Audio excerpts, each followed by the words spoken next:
Boa tarde, amigo internauta. Mais uma edição do portal Sustentabilidade, hoje com o tema dos edifícios verdes.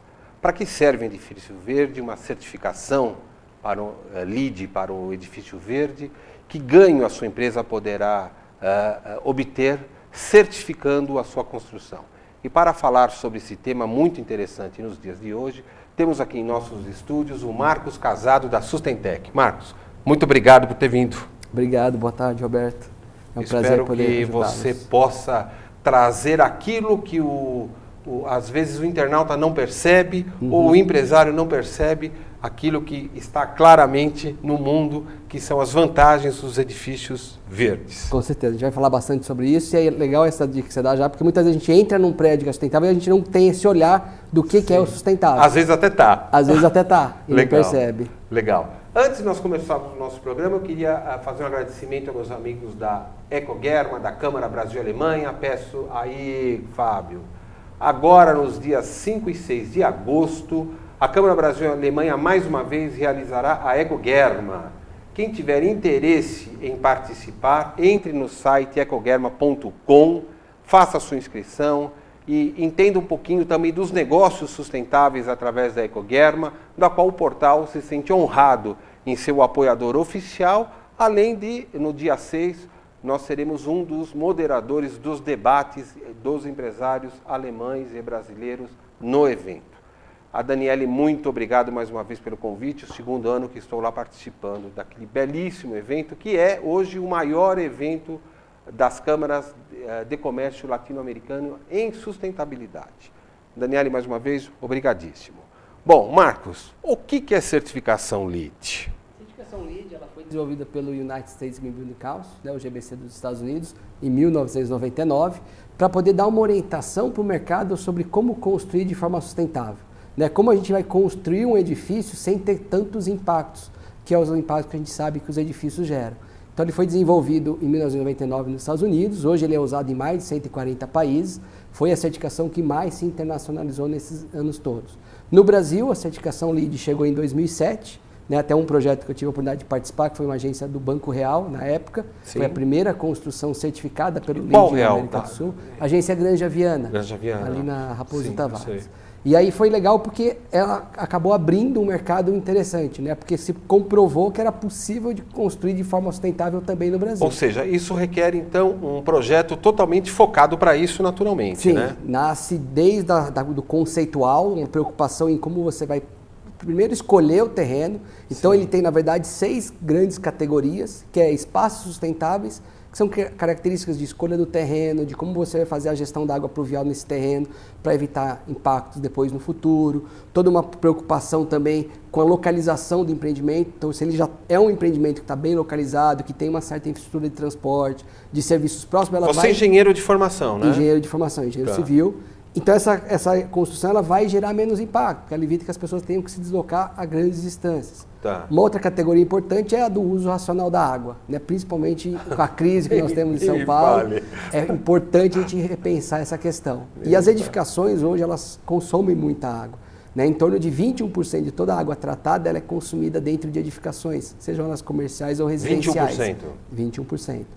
A gente tem um grande desperdício também. Então vamos falar de estratégias de economia de água também, que depois a gente pode estar abordando com mais detalhe. Eu pediria que o Fábio colocasse o primeiro slide Isso.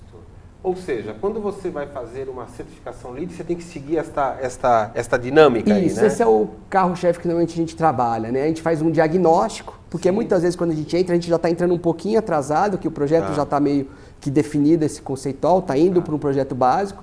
Então a gente faz um diagnóstico e faz todas as orientações técnicas para que esse projeto se adeque a essas condições de sustentabilidade. Tá perfeito. Depois a gente faz a avaliação do projeto, quando esse projeto volta, que a gente vai fazer as verificações, o dimensionamento. Ou seja, vocês não precisam fazer o projeto necessariamente. Você avalia o projeto contratado por terceiro. Perfeito. A gente faz essa parte de consultoria e a avaliação. Depois a gente vai fazer também uma fase importantíssima, que é o acompanhamento da obra, porque não adianta a gente ter um projeto certificável se a obra não cuidar daqueles critérios também. A gente tem muito impacto na obra também. O uso de madeira sem certificação, madeira ilegal. e assim vai. Pode tirar, Fábio. E por último, a gestão do processo de certificação, que é o trâmite junto ao USGBC, que é quem vai emitir esse certificado. Essa certificação. Ela vem pelos Estados Unidos e aí eles certificam no mundo todo, nesses 140 países. Outro dia eu vi um conteúdo, que, acho que talvez publicado por vocês mesmo. Mesmo em obras que não sejam direcionadas ou o projeto não esteja assim orientado, vocês podem também fazer o acompanhamento do canteiro de obra, para que o canteiro também seja de uma obra comum, digamos assim. Sim, você pode acompanhar o canteiro de obra que pelo menos o canteiro seja sustentável. Sim, a ideia é essa, a gente tentar dar diretriz no canteiro, por exemplo, um grande problema que a gente tem é o incômodo de poluição. Sim. Poluição sonora, poluição do ar. Então a gente tem estratégias hoje de um canteiro sustentável. É o que a gente vê hoje nessas obras que estão em certificação, lava-rodas de caminhão. Todo caminhão, quando entra no canteiro e quando ele sai, ele tem que ser lavado. Isso. Porque senão ele vai levar sujeira para a rua, depois aquilo vai secar, então a gente tem todo um cuidado. Na questão do canteiro de obra também, a questão da poluição sonora. Então, o plano de impacto de erosão, né, se a gente tem escavações, terraplenagem no canteiro, a gente tem que fazer com que haja uma proteção desses taludes para que a chuva não leve essa lama, esse barro para fora. E uma curiosidade, e as ruas do entorno da obra? Porque nem sempre, às vezes, uma empresa contrata uma construtora para subir um prédio e às vezes a rua, o calçamento não aguenta o peso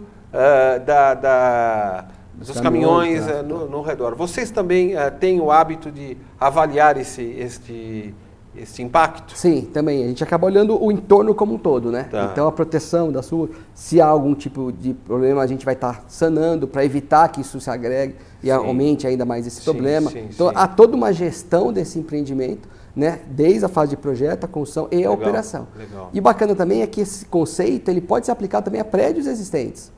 Eu posso pegar um prédio construído há 50 anos, 40 anos, fazer um trabalho de retrofit e trazer esse prédio a características de sustentabilidade hoje.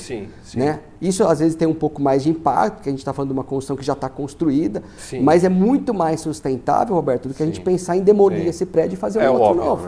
Né? A gente vai reduzir recurso natural, a gente vai reduzir a geração de entulho e assim por diante.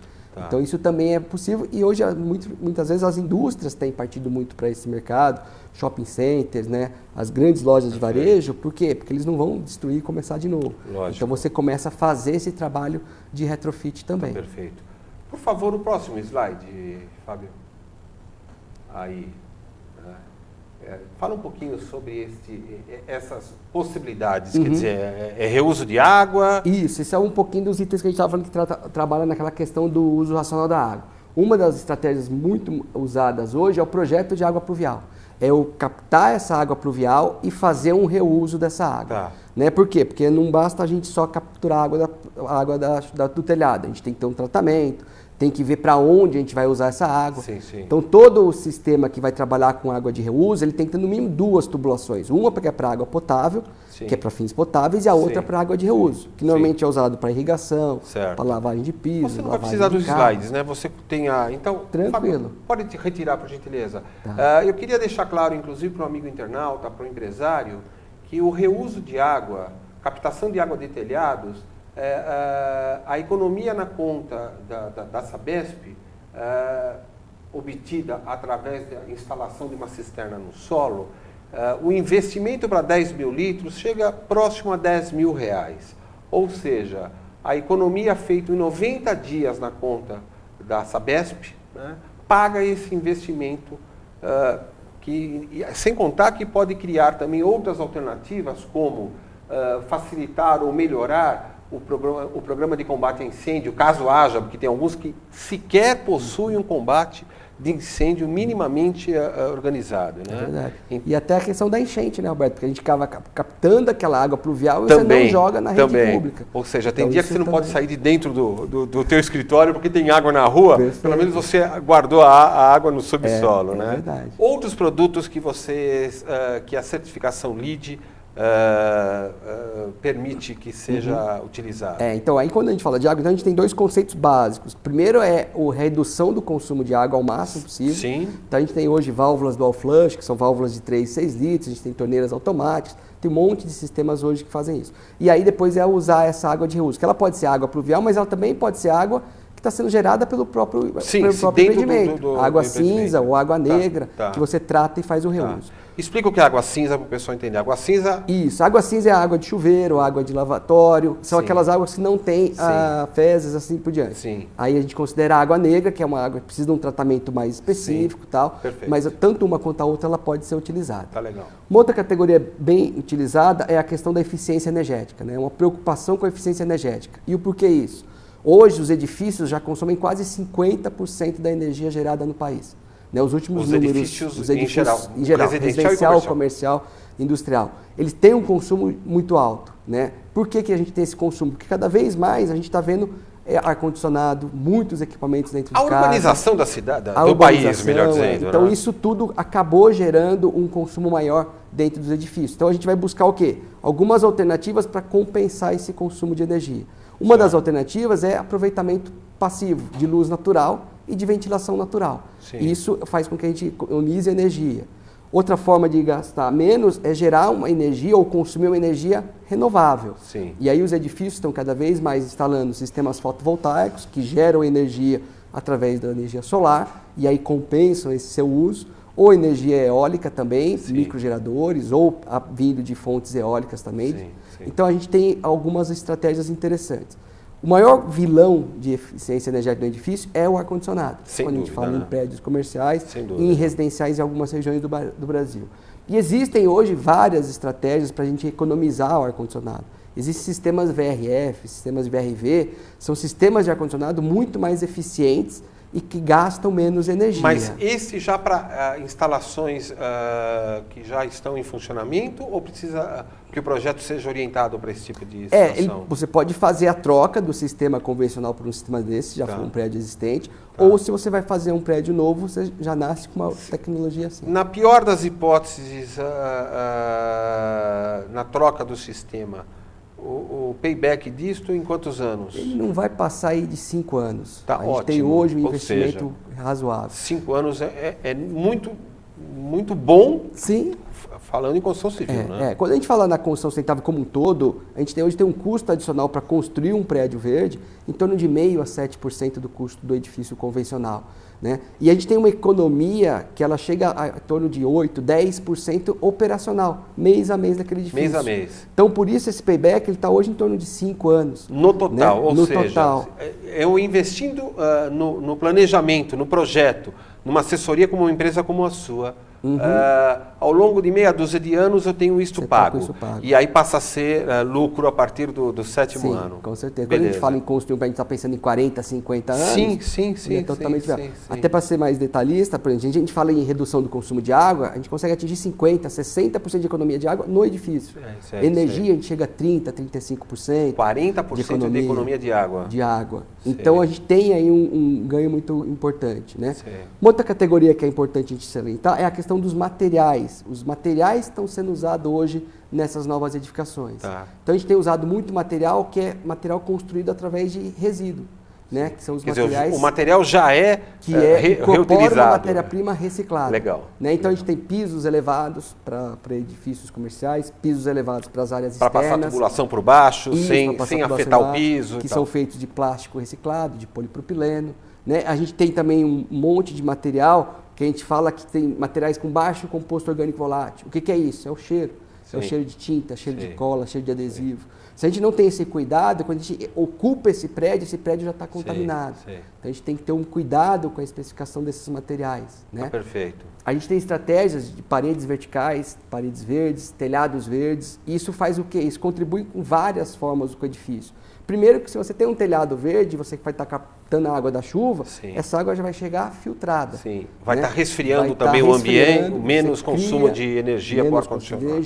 Ele cria uma redução da ilha de calor, que a gente chama nessas áreas totalmente pavimentadas, a gente tem principalmente nas grandes cidades. E uma curiosidade, desculpa te interromper, mas eu estou ouvindo você falar de tantas vantagens, eu fico pensando que o prédio necessita de um acompanhamento depois entregue, né? Quer dizer, isso faz parte do trabalho de vocês. Se vocês fazem esse tipo de acompanhamento para entender como é que a coisa está funcionando, se os índices estão sendo obtidos, vocês percebem alguma mudança? Agora uma pergunta pessoal até, né? Alguma mudança no comportamento das pessoas ou da empresa porque ela se sente num ambiente mais propício para a produtividade? Fale um pouquinho desse aspecto. Com certeza. A gente tem até números que mostram que um edifício verde hoje, ele aumenta a produtividade das pessoas de 2% a 16%. Olha só. Por que a gente aumenta a produtividade? Porque as pessoas estão em ambientes muito mais agradáveis, muito mais confortáveis. Adequados, né? Adequados. Então isso é importante. Por isso que hoje muitos hospitais estão buscando a certificação com esse objetivo. Sim, porque ele aumenta cuidar da saúde e da recuperação do paciente. Ele acelera esse prazo. Eu gostaria que o Fábio colocasse um outro slide na frente, agora, o seguinte, perdão. Ou seja, eu posso ter vários níveis de certificação, né? Isso, exato. A certificação LEED, ela tem 4 níveis. O nível básico, que você vai ter que atingir no mínimo 40 dos 110 pontos possíveis dentro do sistema. O nível prata de 50 a 59 pontos. O nível ouro de 60 a 79 e com mais de 80 pontos você certifica nível Platinum. Esse nível Platinum é o concurso hoje. Sim, né? No Brasil a gente tem 4 edifícios já atingindo esse nível. Se a gente for falar de mundo, cerca de 300 edifícios do mundo todo. Eu estou para contratar uma empresa para colocar uma parede verde aqui, nessa azul aqui. Será que você fica bem aqui do lado ou não? Fica muito bem. Fica legal? Fica toda uma questão de natureza interna e tal. É bem legal. Isso cria, né? A gente em contato com a natureza, a gente está sempre muito mais é muito mais agradável. Né? Mais feliz, né? Vivemos mais felizes. Fábio, por gentileza, o próximo slide. Puxa, o Brasil já está em 3º lugar, é isso? Isso, é isso mesmo. Então, apesar de a gente ter iniciado esse trabalho há pouco tempo, né? No Brasil, em 2007, a gente teve a primeira certificação, como eu comentei, a gente está aí hoje em 3º lugar já no ranking mundial, perdendo só para os Estados Unidos e para a China, para variar, que são grandes a China, potenciais. Tudo bem que eles também têm uma poluição muito maior que a nossa, né? Esse é o consolo, né? Mas em tudo eles constroem demais. Demais, né? Então eles sabem hoje que eles podem reduzir esses impactos. A construção já está orientada para esse tipo de situação. Exatamente. E eu percebi que a gente tem uma coluna de obras certificadas e obras em certificação. Em certificação, né? Por que existe essa diferença, Roberto? Porque quando a gente está iniciando o processo, a gente faz o registro desse projeto para ele estar sendo acompanhado pelo próprio sistema. E ele só vai receber o certificado no final da sua construção, quando for feito todo um comissionamento, uma avaliação, para ver se ele atingiu de fato aquilo que tinha sido projetado. Então, por isso sempre dá esse defasagem. Mas isso é no dia a dia? Depois tem que esperar o prédio em andamento, o trabalho do prédio? Normalmente se leva aí 6 a 10 meses depois que ele entrou em operação. Depois que ele entrou em operação. Saiu o certificado. Para conferir se de fato aquilo que foi projetado está sendo devidamente... Você perguntou também a questão da continuidade, né? Então o próprio LEED, ele tem uma certificação que ele chama de LEED Existing Building, que é para prédios existentes. Onde o objetivo é não só você projetar, construir esse edifício sustentável, mas você operar ele de forma sustentável durante todo o seu ciclo de vida. E aí o grande problema que nós temos hoje é essa passagem de bastão. Né? Muitas vezes a construção no Brasil é muito segmentada. Você tem quem projeta, você tem quem constrói, você tem quem opera. E muitas vezes, quando não é um edifício institucional, uma empresa, onde ela vai fazer todo esse processo, isso acaba se perdendo no caminho. Então, toda aquela preocupação que você teve de fazer um sistema de captação de água de chuva, tal, se o cara não operar com essa forma, ele pode perder esse desempenho. Então, aí que está um grande problema hoje, a gente buscar dar continuidade nesse processo. Tá perfeito. Né? Fábio, o próximo slide, por gentileza. Aí. São Paulo disparado na frente nessa parada aí, né? Disparado na frente. Isso eu não sei se é um bom ou um mau sinal, né? Porque a gente vive tantos problemas na cidade, como metrópole. Né? Mas isso se explica também um pouquinho pelo tamanho do mercado imobiliário né? em São Paulo, né? É muito grande. Mas a gente vê ali São Paulo, Rio de Janeiro e Curitiba como os 3 principais centros. Né? Começando muito forte isso crescer no Nordeste e Centro-Oeste. Né? A gente começa a perceber aí que está tendo um crescimento interessante nessas regiões também. Né? Então é uma tendência de... As pessoas não fazem porque não conhecem. Fábio. Né? Eu diria o seguinte, é possível que naquela visão do Nordeste o foco seja, por exemplo, investir simplesmente em energia eólica ou solar e abandonar um pouquinho outros objetivos. Já em São Paulo a questão da água é mais fundamental. Como é que está essa distribuição no foco da construção sustentável, em vista de que cada estado tenha o seu problema, né? Então, existe essa questão das particularidades, é até um item que dentro do sistema a gente fala que são os créditos de regionalidade. Então, onde você busca algumas diferenças em atuar nessas regiões, Sim. mas de uma forma geral, o edifício tem que ser visto em todo o processo. Sim. Tá? Então não posso só me preocupar com a questão da água se eu não estou me preocupando com a questão da energia. Sim. Não estou fazendo a escolha correta dos materiais. Sim. Então, de uma forma geral, para a construção sustentável, a gente tem que ver o todo esse processo. Tá perfeito. Né? Então essa tá é a questão. O que você diria que no Brasil, se é que há, alguma diferença na visão da construção sustentável com relação ao mundo? Uhum. Porque, assim, o Brasil sempre gosta de dar o seu pitaco, né? Na forma de entender os processos de outras empresas mundo afora. Se nós vamos produzir um medicamento aqui, apesar das licenças norte-americanas serem muito estudadas, quando chega aqui na Anvisa se faz um baita de um trabalho, quase que esquecendo aquilo que já é feito lá fora. Eu estou fazendo uma comparação, sim, mas para que coloquemos isso no caso da construção civil. Como é que você enxerga isso, se é que há algum aspecto nacionalista na nossa visão da sustentabilidade? Sim, existe também, Roberto. A gente tem uma preocupação, assim, hoje a construção lá fora ela é muito mais industrializada do que a nossa construção. Então, muitas das coisas que vêm de fora, a gente precisa meio que dar uma tropicalizada, tá, né? Porque a nossa construção é diferenciada. Mas, por outro lado, o brasileiro é muito criativo. A gente consegue ver sem oportunidades dúvida, onde sim, eles não conseguem ter essa oportunidade. Né? Então, a gente tem um clima também muito mais ameno. Né? Lá eles se preocupam muito com o inverno, a gente não tem preocupação sim, com o inverno aqui, sim, exceto algumas regiões. Sim. Então, a gente tem características diferentes que a construção sustentável teve que se adaptar para o Brasil. Né? Então, acho que esses são os principais fatores. Não, aqui não tem inverno, né? Não tem inverno. Os números da Alemanha, caso o internauta, o que nos assiste com frequência sabe disso, mas o pior ponto no Brasil para energia solar, ele é melhor do que qualquer ponto na Alemanha. Quer dizer, lá em São Joaquim, onde cai neve, né? Aquilo para a Alemanha é verão, né? É incrível, e a gente tem um pouco investimento ainda, apesar de a certificação LEED mostrar que está se mudando essa cultura. Você acredita que o empresariado esteja mudando a cultura e em que nichos de negócio essa cultura está sendo transformada? Tá. Eu acho assim, ela começou muito forte no prédio comercial, até por uma força do mercado imobiliário. Né? Hoje ela já está indo para ser um diferencial de venda. Para ser um diferencial de venda. Hoje ela está indo já bastante para o prédio industrial. Né? As indústrias estão cada vez buscando mais. A GM acabou de inaugurar a fábrica mais verde dela no mundo, que é uma fábrica em Santa Catarina, né? Em Joinville. A gente tem vários outros projetos hoje buscando supermercados, né? Shopping centers. Por quê? Porque qual que é o grande ganho que a gente tem na construção sustentável? É você enxergar a sustentabilidade de todas as formas. Né? A questão econômica é importante, a social e a ambiental. Hoje, o edifício sustentável ele consegue reduzir em torno de 9% o custo operacional, né? Ele reduz em 30% o consumo de energia, como a gente vinha falando. Então, tudo isso está fazendo com que as pessoas veem isso como uma oportunidade também. Né? Então, esse mercado, eu acho que cada vez mais ele está expandido para outros setores. Tá? Na Ecogerma do ano passado, da Câmara Brasil-Alemanha, a BASF fez uma apresentação e o prédio da Índia, eu não me lembro em qual cidade da Índia, ele está produzindo 110% da energia que consome. Perfeito. Ou seja, ele produz a energia dele e joga mais 10% de sobra na rede elétrica. Né? É uma loucura um negócio desse, né? 110%.